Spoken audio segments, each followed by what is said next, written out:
Make sure you go ahead and give him a follow. Great personality and even a better shooter.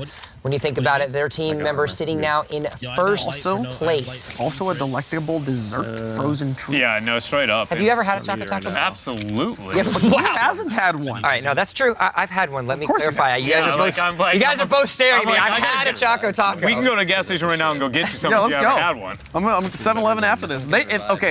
Chocolate taco. If you win Twitch Rivals, I will go and buy a chocolate taco right after this, and I will tweet you about it. And you probably won't see it because you're a super big celebrity. But I will do it. I promise you. That'll happen.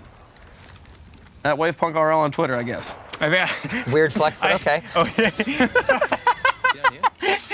This was a sellout flex. That's what that was. The one thing I did want to bring up here, before we got into the beautiful debate of Choco Tacos 2019, was the fact that they are running what we have argued is maybe the most, standard composition right now with the Wraith, Bangalore, and the Bloodhound. It's just interesting to note because they are a very standout team performing and debatably one of the biggest pools of celebrities and popularity here at Apex Legends. So the fact that they're holding their own lead in the pack and they're running with that is something we got to keep our eyes on. I'm also gonna, I'm gonna bow down for you a second for here, Dreadnought. You talked a lot about the Spitfire, and I gave it a lot of crap at the very beginning. It's pretty gross. All of the top players have been running Spitfire because they understand recoil control, and because of its large clip size and the fact that it has heavy ammo, it's actually doing pretty well for all of these guys. It's one of the gun types where its downside is something you as a player can adjust. Exactly. Where it's something like how many shots they have or how much the bullet spread is not something. And so when we take that argument, right, if that's the one element I can't adjust when I look at the gun itself, and I've been talking about bullet clips and sizes and capabilities all day long, and there's a reason for that. The reason the Spitfire is such an outlier is if you hit every shot within that clip and you remove that element, you have control. How many targets, in theory, could you have killed comparative to your average gun? And the answer is more on the Spitfire than every other one. So you correct that, and that means you have more lethality than anybody else. The biggest drawback past that is going to be range, right? Is how far can you get that threat out? There's a lot of loot here, guys. Currently rolling on through the Cascades area. Here. It's really fun to watch the current standing as well, the current state of the game that we look from Choco Taco. We've been tuning in on a lot of the players when they're in kind of like these top 5 scenarios because it is exciting, it is really cool. But for those of you hardcore BR fans out there, it's even more fun to watch the rotation strategies of what we like to call the mid game. Yeah. When you're in that middle state of the game, you're at the end of round 1. Coming through the end of round 2, that's more of that middle game area, especially in these high aggression games that we're seeing thus far. And it's really interesting to see players that have been doing so well, such as Visions, Huskers, and Choco Taco, on how they're rotating in this more open situation. Yeah, because there are a lot of unknowns, right? That you kind of have to make a bunch of reasonable assumptions, hold them as true, and then make the most educated, not only kind of choice and rotation for the team overall, and then see if that pays out. But if it doesn't, then you really have to call an audible rather quickly in these type of situations, only because kills have been so heavily incentivized here at Twitch Rivals. You'd think Reed's Money maybe gave everyone an opportunity when their last game didn't go so great. They only got 3 kills, were out pretty fast. But then he bounced back. They have 14 kills with 11 squads remaining. There are plenty of teams that 14 kills is a good game for them. And here, they're only halfway through. I love how that's the standard of play that we have right now in Twitch Rivals. Oh, you only got 10 kills. You need to do better. You're not doing as good as you need to. You need to walk up and try to get one of those 15. Like your brother, Jimmy. Jimmy always brings home the 20 bombs. Nice. Okay, let's keep going. That was 10 out of 10. I'll give you that one. I needed to give you dramatic silence for that one. That was pretty good. Can't deal with you there. Why is it yellow? Why is it Dang it, Jimmy. What is this game? Care package far west. Choco Taco here, 10 squads remaining now. Dude. Rocking the Peacekeeper as well. He's got his close range locked down, and then everything else is handled by the Spitfire. To the balloon. They're all in a really good spot as well because they've got themselves epic but I'm here. I'm armor alive. too. Let's go jump in with Summit in the gang. We haven't seen them for a little bit. Summit, Josh, and Bye-Bye. Bye-bye. Still on that rare Pathfinder. Finding themselves in a top 15 5-squad left situation. I think we should go back. Now, while things do look good for them, considering the fact that we see Josh OG with 10 kills, he's got 0 armor, and he's only sitting on level 1 armor, so that common armor that you can see all across the map, which by and large doesn't seem like a lot because it's definitely not. That's an extra 50 effective health, essentially. And when you get to those later stages of the game where you have the enemies with a fully kitted weapon, you're going to get chunked pretty quickly. I love Josh OG's infinite dab up in the corner. The little ghost dude in the top left. Just going at it, man. Yeah, if you shoot the bomb, He is. He's back and forth. It's That's dust serious cardio. You're right. 4 hours of just infinite dabbing. Found themselves at least one squad. Already got a knock around the truck. Great tracking here. Coming out from Josh OG. Very well done there. And with the Spitfire. Yep, and there you go. You actually saw he communicated it to his team a second ago, and he was able to do that. Shooting the bottom of the caustic barrels, that little red ring disapparates it immediately, which gives you just enough counterplay to not get slowed down so you can chase the enemy or draw back if you need to. Bye-bye, though, receiving a bit of pressure. Josh OG not able to connect there with that longbow. Throws out the thermite as we get a flank from Summit as Bye-bye also gets pressure on the side. 4 squads going ahead and remain. A lot of damage coming through. That's going to be the first knock out of, again, one of those 4 squads left. I believe they have one more until the full knock. And another squad down here for the big old boys, Josh OG and friends. Wasted no time to gain a couple of points. Let's be clear. It's possibly Josh OG, okay? It's not the real, you're right. I know he's on Josh OG's stream, but like the guy in game is clearly named possibly Josh OG, so I'm not certain. Definitely not Blitzcrank. No, I definitely. gotta grab more ammo, guys. But he's most certainly possibly above 50% a chubby stormtrooper. For sure. Marshmallow. And I can tell you this much, he shoots better than a chubby stormtrooper. He does. Shoots a He does lot indeed. better. Shoots a lot better than all the stormtroopers, man. I like what is that, Ren or Stimpy in the background? I forgot the difference between the two, but So many. Have you heard the theory about how stormtroopers actually were intentionally missing in the moments where you see them yeah, missing? that's not a theory. This is canon. That's life. That's life. That's real.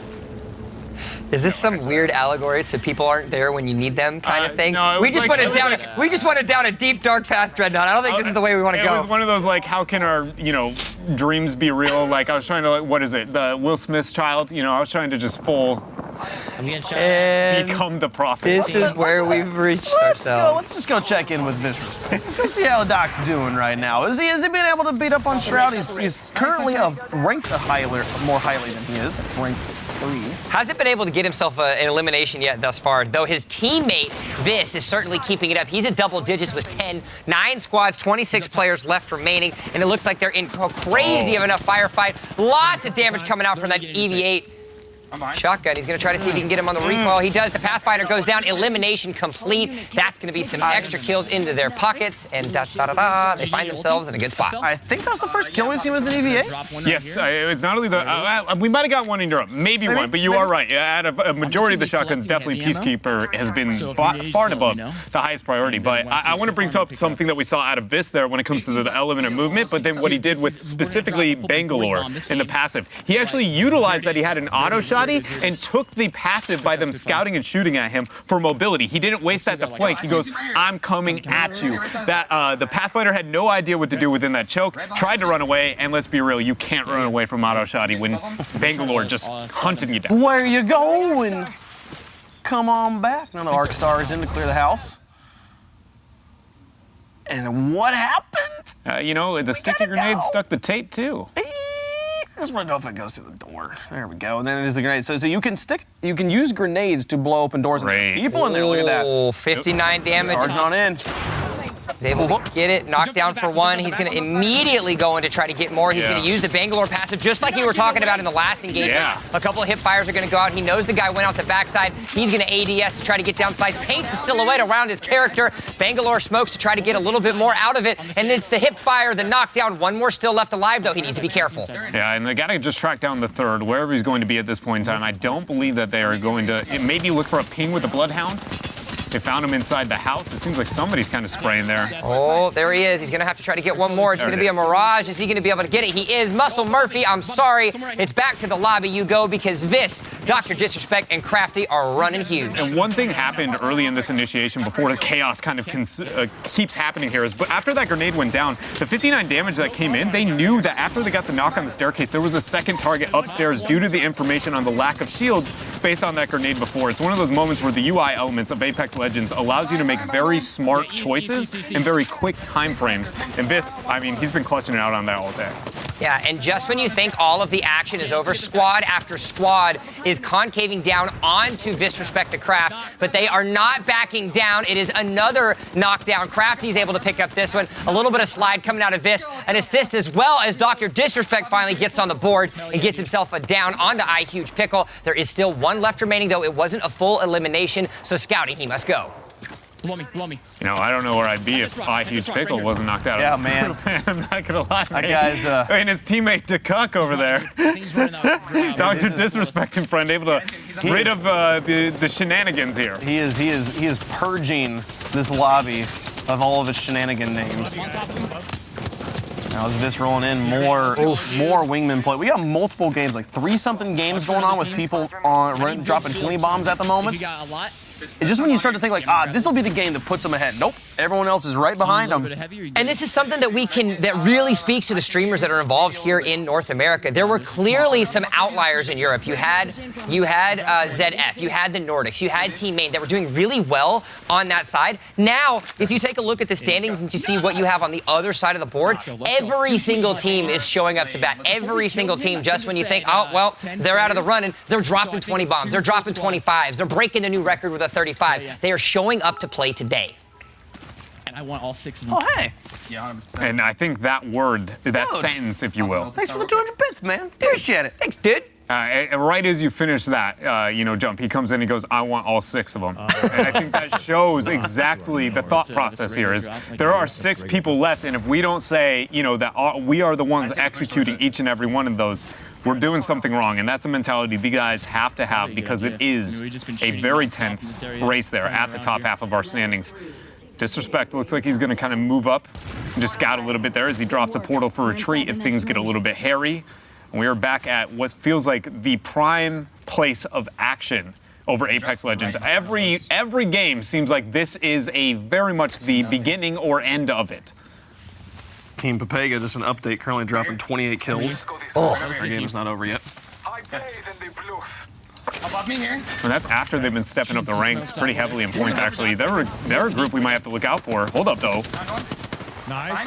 A little bit of damage, not enough to get rid of the shields, but a full flank actually going down, knocking all the shields. The teamwork and focus fire here, tracking it down. Look at that. That is the power of the Spitfire, how long he was able to hold down that pressure and that damage. They're spraying through the smoke, end up getting the first knock here. Get him, they got him. That's the squad. Just one more squad left. 2 squads right here. left remaining, and they found them. The action has not stopped the last 5 minutes. It's been DrDisrespect the Craft that have been going time after time again, squad after squad. The Bangalore passive gets popped out. He's going to throw the tactical ability down as well to get a little bit of smoke. He's going to beam with the Spitfire, but it's not enough. It is Vis against the world. We've seen opportunities from their team. The knock isn't going to happen. It is. There's one. There are multiple members left alive. Things are not out of the count just yet. Vis has the Phoenix kit. He's going to try to get himself a full heal. Thankfully, he's able to do just that.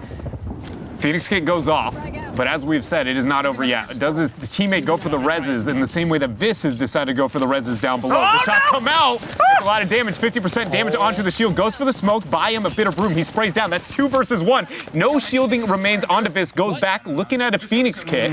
Will he commit? Oh, yeah, he uses the shield battery, so thankfully he's got a little bit left on that epic armor to try to give him a little bit of something. The full finish gets finished off there. It's a lot of finishes. But that did reveal where they are. The fact that they even have an angle on that one member there. Now remember, he did get that knockdown. There was an opportunity for the enemy actually to get the revive. Thankfully, he's got the height advantage. Now lots of damage, is able to break the armor, which means it's time for him to push. He's going to get a lot more. The armor breaks. You can hear it. A knockdown has happened. He's going to switch to another one. Full elimination. There's still one member left alive, though. He's going to have to be careful. He's getting flanked there. I felt like he had a little bit of pressure from above. Apparently not. Able to buy time to get the shield battery, knowing that he's got to be in the river down below. He goes for the execute, so he is in the river. Vis knows where he is. One target is going to remain. He gets the flank. Lifeline is dead. Champion banner goes across. You can see the excitement on Vis's face. The headset comes off, but it doesn't matter. They get the 5 points. DrDisrespect the Craft showing up huge. Oh, man, it was the power of G Fuel, man, carrying Vis all the way by himself, the 1v3. So important, too, that he gets the elimination on that first down, or the second down there, to make sure he guarantee they're not going for the revive. There's no way I'm going to get the situation. We saw someone in Europe had that exact situation. The 1v3 gets the down, didn't get the finish. The revive comes out, gets pinched afterwards. I want to bring it back to some of the information. I talked at multiple moments throughout that game how they made smart choices. Vis did it all game long. He had so many moments where he's like, UI information number 1, which leads to how many situations they can be in, and then capitalizing when they make a mistake. And even at the end there, that execute, the only way he can kill their allies is from above because of how against the wall they are. That leads to only one place they could have been. He knows he heals on the backside and goes for a solid flank. Yeah, the lifeline maybe could have looked out for it, but all things considered, Vis constantly pressuring when an opponent makes any kind of questionable choice. And it seems like it's a strategy that you take a look and you're like, oh, you're just going here, you're just going there. No, every tiny piece of information in a BR is extremely important, especially with the pure mobility that Apex Legends brings to the table. Vis, in that clip, showed true and tried, said that backwards, but it doesn't matter, how he is capable of taking the information that he has and rotating efficiently. And at the end of the day, when shots need to be hit, he does just that. Yeah. And hey, it was very fortunate for them that final team just pressed right in. Like, cool, the fight's right here. We don't have to go looking for it, don't have to go hunting for it, no wasting of time. Let's finish the fight. Let's get out of that one, and they get the win. Folks, we're going to take a quick break, and I know you'll miss us, but trust us, we're going to leave you with Summit. We'll keep you company. Stay safe. We'll be right back.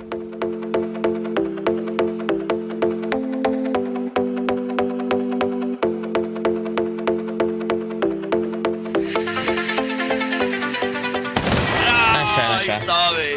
Hey, I got a couple of kills before I died. You get 6 kills. That was a fuck up. All right, well, I said I wasn't gonna go down, but I died. Dude, fucking A, it's so annoying sometimes how some teammates spread out in the weirdest ways. I did not expect that guy to be at the fucking building. Looting in weird spots, but we got pushed by like 2 teams from up the hill.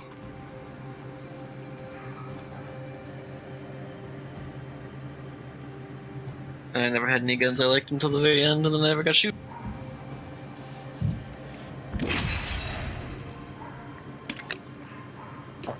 Oh, mistakes are being made.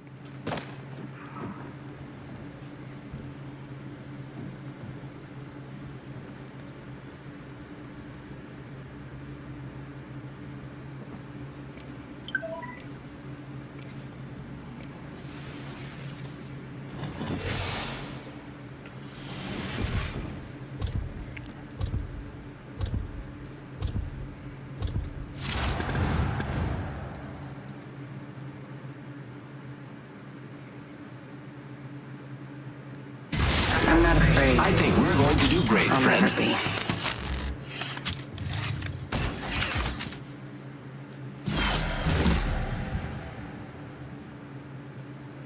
Just fucking hugging that building, dude. Ally fighter. The end is decided. Trust it.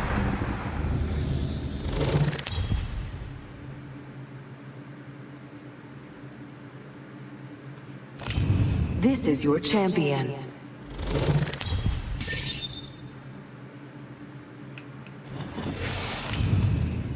All right. The jump master. I won't let you down. Bunka?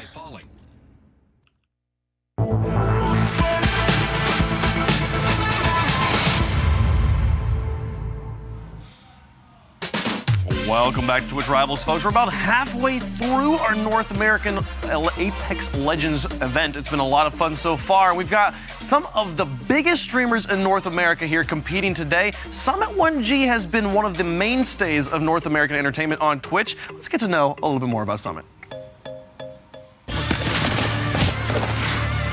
Punch him! Ah, jump kick! Ah! Oh, press N to inspect your gun. N? N. Ooh. That's Ooh. I smoked right side. This guy, no shield. I hit him so hard. Another guy below. Oh, I got him. Woo! Let's go, baby.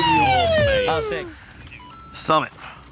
Fantastic player in so many games. Huge Sea of Thieves guy. If you like Sea of Thieves, this guy plays it a lot. He's always hunting for those Athena chests. But right now, he's looking for them dubs. Fucking piece of shit, Mozambique. Not happy about his loadout at all. A sentiment that is shared by a lot of players of Apex Legends. And again, Every game needs one gun, and Mozambique, it just fills that role, you know? Yeah. But what I will say on the flip side, nothing is more rewarding than somehow getting a kill with a Mozambique and then being on that receiving end and just hating your life miserably. Yeah, been like, what? What just happened? No. Oh. Reed's money team still up on top, breaking into the 200 club. Disrespect the grab. Leapfrogging Kings Canyon into second place on the hunt for that #1 spot. Only a 2-point difference, though, between Kings Canyon and Disrespect. Papega taking it the 4th there as they've been crawling up. The Broys, the team that seemed like the clear favorites, struggling right now. Summit was able to at least take the Mozambique and hit a pretty solid upgrade in the downtime, right? Like he translated over to a Peacekeeper a little bit later. It's just like, it is one of those most frustrating circumstances when you like land at a very, kind of populated area and you find, you just run through the house and you're like, just a gun. Okay, and you're like, helmet, there's a backpack, some shields, and you turn the corner, you're like, I see the bullets. I know there's a gun. And then it's just, pew, a Mozambique sitting right there. That sound effect pops up in your game, guys. So if you next time you load into Apex Legends and you see that, you'll hear the pew, specifically in his voiceover. Yeah, the same way we got the Jimmy voiceover coming in soon out from Wavepunk. Right? Oh yeah. Yeah, the Jimmy's mother. Excuse me. Jimmy's mother. Jimmy, don't you be disrespecting Jimmy like that. Jimmy brings home the 20 bombs, dude. You don't mess with Jimmy. No, I'm gonna stay with you then. Stuck him. Apparently a bit of pressure here. It seems on the bottom side of bridge, actually all the way in river. We'll see how Summit decides to rotate to that. He does have the high ground on the left-hand side if he wants to move. Seems like that's going to be the case. Pathfinder can jump down a little bit more comfortably than most, but with the rest of the roster down there, probably all in pursuit. You hear the shots coming off. Summit doing a really good job at keeping that verticality until he has vision of where exactly they are. They're able to get the full squad wipe. So good spot now for Summit and the boys. Yeah, that was really well done. I think, I don't know, this is one of those, because the game is so early, theory crafting in the long run, like who's the best person to put in those circumstances. First glance, I'd be like, maybe you want the Pathfinder in the river over the other two just because he can get out and things get wild. But the team clutches it out very well here. And we'll just be keeping track of how they're able to, keep this tempo, because I think that's the biggest thing, right? Because we know these guys all can kill. It's just whether or not they find the right targets and keep the pacing in every single game. Guys, if you are like, man, my boy's Huskers. I think I'm going to keep this. Why aren't you showing Huskers? He's been fragging out. The dude's an absolute monster. He's 11 kill average right now. Well, hey, Huskers live on his channel. You can go and check him out. Click the little black circle over to the side of your screen. It'll bring up a list of all the people who are currently competing in Twitch Rivals. You can go give them your love and support, and they'll really appreciate it. But for real, I kind of want to watch some Huskers at some point. The guy has been crazy. Is he statistically the highest performing? 216 bombs, 114, 112, and 118. Where was it? Fuck. Just by himself, I believe, and I'm just going to double check here real fast. A big yes, he is barely edging out Dizzy as the highest average kill. Please tell me it's a Bloodhound. It is a Wraith. Nothing would have made me happier than two Wraith players leading the leaderboard right now. A Bloodhound that is played by a guy named Husker. So it's just something about that feels pretty right. Thematic, yes. Yeah. I like it. All right, now not a lot of roster changes happening as far as in-game lineup. Tim, High Distortion, and Jay have been sticking with the Caustic Bangalore Wraith comp. That's rough. So his character model actually ended up scraping the bottom of that Leviathan rib. Skeleton rib, whatever you want to call it. Leviathan rib sounds perfect. Yeah, he was able to hit that. So unfortunately, he wasn't able to actually get any of the extra distance off of that balloon redeploy. There's a pretty cool Leviathan tibia, though, up down the way of this path that you actually can climb up on and hold as high ground. I think that's just like a top 10 highlight of the day for me, is the fact that we actually got to learn that, what those animals were called. Yeah. And that they're a Leviathan. We're gonna go check in with the Broys here real fast. They are near the end of a game. I believe they are down to the last man.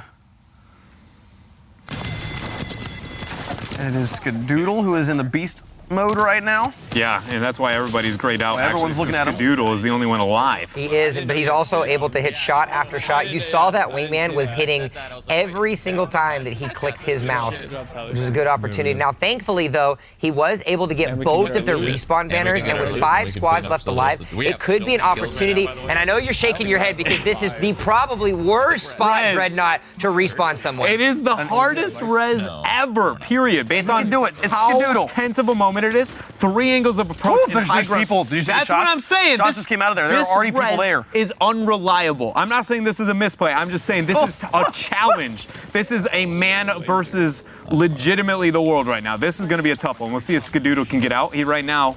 Are there any other respawn points in the circle? I don't know. I'm going to say there's at least one pretty close, but I don't know how tense the circle is currently. And here's the thing. Once a respawn point's been used, it's consumed. Yes. It's gone. You can't use it, so that might legitimately be the only one that's available at the moment.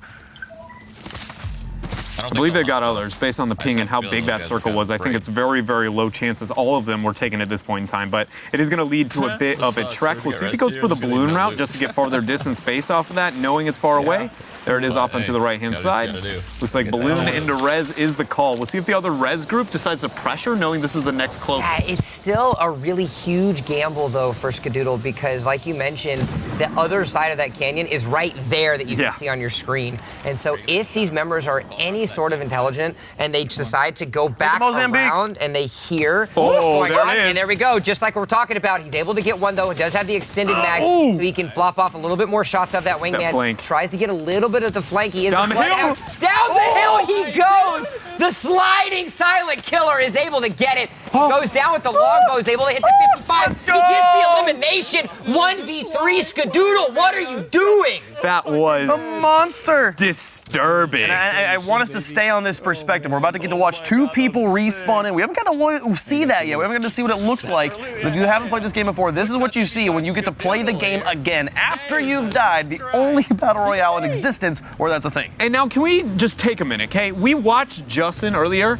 in a 1v3 clean up a whole team by himself. We have seen Shroud do that over and over again on his own stream. I don't know if he has yet at Twitch here, but he is clearly, a player who can do that. And now, the third member of Skadoodle. And you might be going, well, Dread, every one of them on their own, great players can pop off. What I'm trying to highlight is they sit at 4th. That means we have 3 teams that can outperform this group that has shown every one of them can just solo squats. Big change. The Broys jump up to Pega and Canyons joining the big 200 club, chasing down Reese Money, flip-flopping above DrDisrespect. What a back and forth right now. DrDisrespect and company, they're currently on a 7-kill game. They could definitely get back up there as they're early on in that one, but still back and forth. This top has been so volatile. I've never noticed that this area is called the Shattered Forest. It's honestly visually one of my favorite areas, actually. Even though it's very the same theme. The like charred ashes on the forest to itself. Me, it looks like it looks like sulfur smells. Yeah, yeah, I think that's fair, dude. You can tell it's seen some stuff, that's for sure. Yeah, it's not its first rodeo, maybe a little PTSD behind it. I just got out of bed, please. Let me get unshattered for a moment before you start putting me in front of 50,000 people. Yeah. Going for the ult again. Who can we find this time? Where are the bad guys? Come on, team. Can you imagine if you put Bloodhound's kit with Pathfinder's attitude? Please. Where are the enemies? Let me seek out your souls. I would love to kill every one of them. Where are they? I'm just gonna metal knuckles to the face. I'm just gonna exist in this conversation. You're enjoying it. You like it. The distance between us is vast. There is only 2 squads left. Again, having to hunt for the last squad. I want to see it be Skadoodle's life. I'm ready for them to start saving ultimate accelerators for the Bloodhound, just for the late game, because I think that teams, I don't know how much analysis, probably North American players were probably playing and prepping for themselves rather than watching the European games, but we have seen this enough that I think it might be a viable strategy for this tournament. And they don't have a lifeline, who is the other player you usually pump accelerators. Yeah, exactly. So might as well. Well, I think that's the decision you make between the mid-game and the late game as well. Once you find yourselves fully kitted up and you don't really need those extra packages, now you're trying to figure out, all right, where do we want to funnel those ultimate accelerants into. And I think you make up a really good point, Dreadnought, and that needs to go into the direction of somebody like a Bloodhound. It can be argued as well, a Bangalore in some instances, but by and large, it just creates so much more offensive opportunity. Yeah, I think it, especially for this format, I think enables that strategy even more so as things go down. But now we play the hunting game, you know? And it's been one we've seen this group play quite a bit. Scared. I'm gonna guess they're in that 3 choke channel that we were already seeing. More often than not, it seems like that's where teams kind of weigh. They like to feel like they have the high ground advantage along with the tight corridor that teams can't move into. That being said, they usually struggle at checking their flanks well enough, and that's where our streamers have really been able to thrive. I think it's twice now we've seen a team try to hold their own, and then they got flanked and killed. So we'll see if that happens here as they're headed right for the choke. Oh, there they are. They say they know exactly where these guys are going to go. A little bit of a climb up now for Skadoodle. He's going to try to see if he can get a little bit. Oh, there's the 103. We got to freeze frame it for you so you know what's going on, because he's going to have to hit another one. Clip it, rock it, keep it, because Skadoodle is hitting the shot. Get this kid out of here. That was mid-slide momentum downhill with the leap, and he's going to flick that. Slides down. Oh my, what is he doing? Doesn't matter. Doodle. You want a decline, I want a shot to the face. Champion banner comes up. And look at his face. He's like, all right, cool. We got a woo out of him. Another day in life. He's like, oh, that was the 4th best shot I've hit this week. We all know Holy Skadoodle, crap. former professional player, former champion, has what it takes to click heads, but now on a whole new game like Apex Legends, certainly flexing the muscles. He won the event of the year in 2018, and we've only started to see the beginning of what he can do. Let's go jump on over with Tim the Tap Man and company. We haven't seen them in a while.